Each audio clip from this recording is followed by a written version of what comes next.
अंशी राठौर और आप देख रहे हैं नेक्स्ट 9 न्यूज। आज हम एक बार फिर से हाजिर हैं आपके बीच अपना स्पेशल प्रोग्राम बड़ी हस्ती लेकर। बड़ी हस्ती में आज हम फिर से बात करेंगे महाराष्ट्र के बारे में। महाराष्ट्र में जिस तरीके से सियासत गर्माती हुई नजर आई है, उस राजनीति से आप सभी वाकिफ है। महाराष्ट्र के पूर्व मुख्यमंत्री उद्धव ठाकरे लगातार कई बड़ी अनाउंसमेंट करते हुए नजर आ रहे हैं। अब वह अपनी पार्टी शिवसेना को बचाने के लिए तमाम कोशिशें करते हुए दिखाई दे रहे हैं। जैसा कि आप जानते हैं कि महाराष्ट्र के नए मुख्यमंत्री बन चुके हैं एकनाथ शिंदे। जी हां, एक तरफ है शिंदे गुट और दूसरी तरफ है उद्धव ठाकरे का गुट, और ऐसे में एकनाथ शिंदे के गुट को लगातार समर्थन मिल रहा है, जो उद्धव ठाकरे के लिए किसी झटके से कम नहीं है। लेकिन जहां एक तरफ उद्धव ठाकरे को कई बड़े झटके मिल रहे हैं, वहीं दूसरी ही तरफ गठबंधन पार्टी एनसीपी के बारे में बात की जाए तो एनसीपी के प्रमुख शरद पवार लगातार उद्धव ठाकरे की सरकार को बचाने की कोशिश करते हुए दिखाई दिए। हाल ही में उन्होंने एकनाथ शिंदे के मुख्यमंत्री बन जाने के बाद बयान दिया था कि एकनाथ शिंदे की सरकार महज 6 महीने बाद ही गिर सकती है। जी हां, ये सरकार लंबे समय तक नहीं टिकने वाली है। शरद पवार इस तरीके से दावा करते हुए दिखाई दिए हैं। वहीं बागी विधायकों को उन्होंने निर्देश भी दे दिए हैं। जहां एक तरफ शरद पवार शिवसेना के लिए मैदान में उतर आए हैं, हमेशा की तरह इस बार भी उनके साथ खड़े हुए हैं, वहीं दूसरी ही तरफ उनके भतीजे यानी कि एनसीपी के नेता पूर्व डिप्टी सीएम अजित पवार भी लगातार सुर्खियों में बने हुए हैं। अजित पवार भी लगातार बीजेपी पर निशाना साध रहे हैं। हाल ही में अजित पवार ने मौजूदा डिप्टी सीएम देवेंद्र फडणवीस पर जमकर निशाना साधा है, और इसी बीच कई राज भी खुल रहे हैं पर्सनल लाइफ को लेकर। आज हम बात करेंगे अजित पवार की पर्सनल लाइफ के बारे में, बात करेंगे उनकी पत्नी के साथ साथ उनके बेटे पार्थ पवार के बारे में। हम आपको बताने जा रहे हैं हमारी इस स्पेशल रिपोर्ट के जरिए पार्थ पवार जिन्होंने राजनीति की दुनिया में कदम रखा, किस तरीके से राजनीति में उन्होंने भारी नुकसान झेला है, किस तरीके से अपनी पहचान ना बनाने के चलते वह काफी ज्यादा सुर्खियों में आए थे। आज हम आपको बताएंगे अजित पवार ने जिस तरीके से राजनीति में कदम रखा, काफी सफल हुए, लेकिन उनके बेटे नहीं हो पाए। वहीं उनकी पत्नी के बारे में बात की जाए तो हमेशा की तरह उनकी पत्नी इस बार भी उनके साथ खड़ी हुई है, और इसी बीच अजित पवार की पर्सनल लाइफ पर कई ऐसे राज खुल रहे हैं। आइए आपको बताते हैं इस रिपोर्ट के जरिए पार्थ पवार के बारे में। जैसा कि आप जानते हैं कि महाराष्ट्र की राजनीति बीते कई महीनों से चर्चा का विषय बनी हुई है। महाराष्ट्र में अपनी सत्ता गंवा चुके हैं शिवसेना के प्रमुख उद्धव ठाकरे। उद्धव ठाकरे से बगावत की उन्हीं की पार्टी के विधायक, उनके बेहद करीबी नेता एकनाथ शिंदे ने तकरीबन 42 विधायकों के साथ उन्होंने बगावत की। बागी विधायकों को लेकर अब वह अपनी बात रख रहे हैं। वहीं एकनाथ शिंदे मुख्यमंत्री का पद संभाल रहे हैं। एकनाथ शिंदे ने उद्धव ठाकरे का हाथ छोड़ा तो दामन थाम लिया बीजेपी का। भारतीय जनता पार्टी के समर्थन में उनकी सरकार बन चुकी है।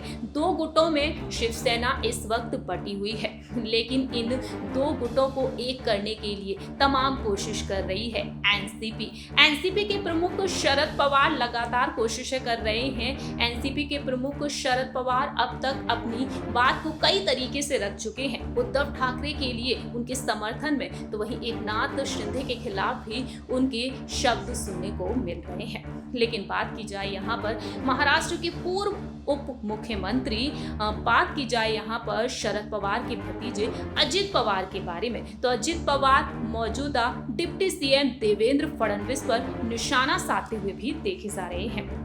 हाल ही में विधानसभा भाषण के दौरान उन्होंने कहा कि अब देवेंद्र फडणवीस के भाषण में वो जोश दिखाई नहीं पड़ता जो पहले मुख्यमंत्री और विरोधी पक्ष नेता के रूप में दिखाई पड़ता था।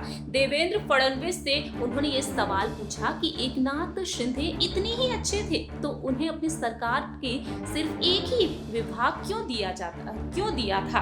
उप मुख्यमंत्री पर उन्होंने निशाना साधा, कह दिया कि देवेंद्र फडणवीस महाराष्ट्र के एक ऐसे नेता हैं जिन्होंने 2.5 साल में 3 पदों पर काम किया।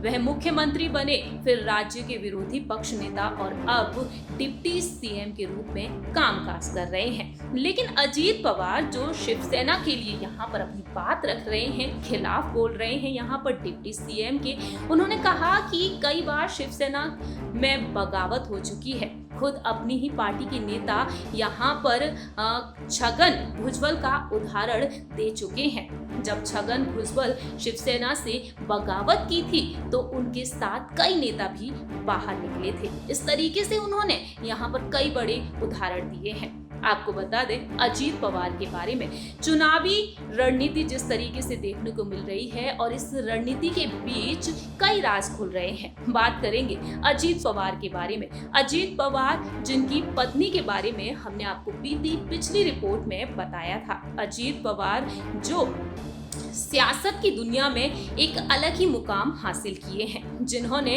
उप मुख्यमंत्री का पद संभाला। साल 2019 में 23 नवंबर की सुबह अचानक बिना किसी को बताए जब बीजेपी नेता देवेंद्र फडणवीस दोबारा महाराष्ट्र के मुख्यमंत्री के रूप में शपथ लिए, वहीं उनके साथ शरद पवार के भतीजे अजीत पवार ने डिप्टी सीएम पद की शपथ ली थी। इस तरीके से उन्होंने इस पद को हासिल किया अपनी मेहनत से। शरद पवार का पूरा ही परिवार रिपीट।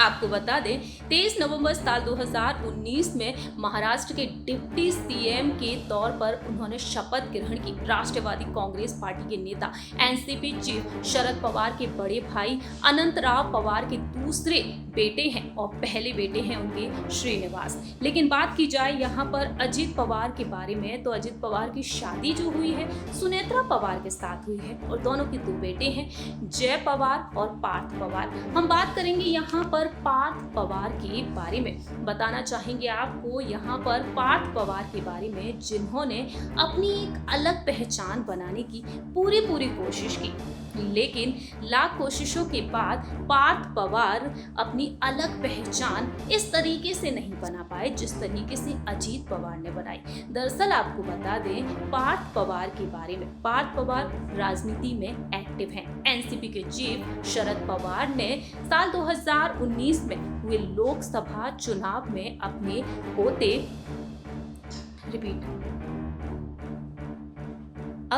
पोते पार्थ पवार को लोकसभा सीट से चुनावी मैदान में उतारा था। वहीं शरद पवार की बेटी सुप्रिया पवार जो राजनीति में एक्टिव है। आपको बता दें कि पार्थ पवार 2 लाख से भी अधिक वोटों से चुनाव हार गए थे। जी हाँ, आपको बता दें कि पार्थ उनके दिवंगत बड़े भाई अप्पा साहेब पवार के पोते रोहित पवार जो राजनीति में उतारे गए थे। लेकिन पार्थ पवार जो मैदान में उतरे, जिन्होंने हार का सामना किया। पार्थ पवार ने चुनाव हार जाने के बाद जिस तरीके से उन सिचुएशन को बेहतरीन तरीके से संभालने की कोशिश की, राजनीति में अपनी पहचान बनाने की कोशिश की, लेकिन उनको वह पकड़ नहीं मिल पाई। साल 2017 में रोहित ने पवार परिवार के बारामती के होम टाउन से जिला परिषद का चुनाव जीता था। रिपोर्ट्स की माने राजनीति में आने के बाद पार्थ पवार अपना फैमिली बिजनेस संभाला करते थे। वहीं उनकी एजुकेशन के बारे में बात की जाए, HR कॉलेज मुंबई से कॉमर्स में उन्होंने ग्रेजुएशन किया और लॉ की पढ़ाई की और लॉ की पढ़ाई करने के लिए वह लंदन शिफ्ट हो गए। 21 मार्च साल 1990 में उनका जन्म हुआ। पार्थ पवार जो फैमिली बिजनेस में वह शामिल हुए और अपने पति अजीत पवार के साथ वह राजनीति की दुनिया में कदम रखे। और बाद में राजनीति की दुनिया में कदम रखना उन्होंने ज्यादा अच्छा समझा।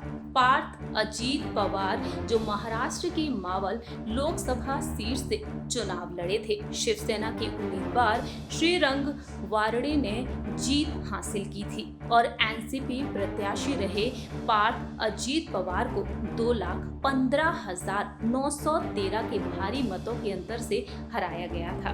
वहीं चुनाव आयोग के मुताबिक उनको लेकर और भी राज खुले। श्रीरंग वारड़े को 7,18,950 वोट मिले थे और इस तरीके से पार्थ यहां पर हार का सामना किए। पार्थ पवार के ड्राइवर को अगवा करने का मामला भी उस वक्त सामने आया था, जिसको लेकर भी तमाम खबरें सामने आई थी। वहीं पार्थ पवार के बारे में बात की जाए, जिन्होंने मावल लोकसभा सीट से चुनाव लड़ा, उन्हें टिकट मिला था और उस वक्त वह काफी ज्यादा और उस वक्त हलफनामे के मुताबिक उनकी संपत्ति को लेकर भी खुलासा हुआ। संपत्ति का ब्यौरा पार्थ पवार ने एफिडेविट में जो दिया था वो कुछ इस तरीके से था। उनकी कुल संपत्ति 20 करोड़ से अधिक बताई गई, जिसमें से 7 करोड़ रुपए उनकी मां सुनेत्रा के नाम और 2 करोड़ रुपए उनके भाई को मिले थे। जिनमें से 7 करोड़ रुपए उनकी मां सुनेत्रा और उनके भाई जय को 2 करोड़ रुपए मिले थे। आपको बता दें, संपत्ति का ब्यौरा पार्थ पवार ने एफिडेविट में दिया था। पार्थ पवार जिन्होंने काफी ज्यादा सुर्खियां बटोरी राजनीति की दुनिया में, और आज के समय में पार्थ पवार करोड़ों की कीमत वाले बंगले के मालिक भी हैं। जी हाँ, उनका एक बंगला है जो पुणे में स्थित है, जिसकी कीमत 13 करोड़ रुपए के आसपास बताई गई है। साल 2011 में उन्होंने खुद के दम पर 5 करोड़ रुपए में इस बंगले को खरीदा था। इस तरीके से देखा जाए तो पार्थ पवार को लेकर अब तक ये खुलासे हो चुके हैं। फिलहाल देखा जाए तो राजनीति में पार्थ पवार आगे क्या कुछ करना पसंद करेंगे, क्या कुछ करके दिखाएंगे, ये वक्त के साथ ही पता चलेगा। आप सभी ने देखा जाना इस रिपोर्ट के जरिए अजीत पवार के बेटे पार्थ पवार के बारे में। राजनीति में ऐसे कई पॉलिटिशियंस हैं जिनके बच्चों ने राजनीति की दुनिया में कदम तो रखा लेकिन सफल तक नहीं हो पाए हैं। ठीक यही नजारा देखने को मिला पार्थ पवार के साथ। लेकिन फिलहाल देखा जाए तो उनकी कोशिशें जारी हैं, लगातार वह कड़ी मेहनत करते हुए नजर आ रहे हैं और अजीत पवार लगातार एनसीपी के लिए अहम फैसले लेते हुए भी दिखाई देते हैं। हमारे इस स्पेशल प्रोग्राम में आज इतना ही। बाकी के तमाम अपडेट्स के लिए आप देखते रहिए नेक्स्ट 9 न्यूज।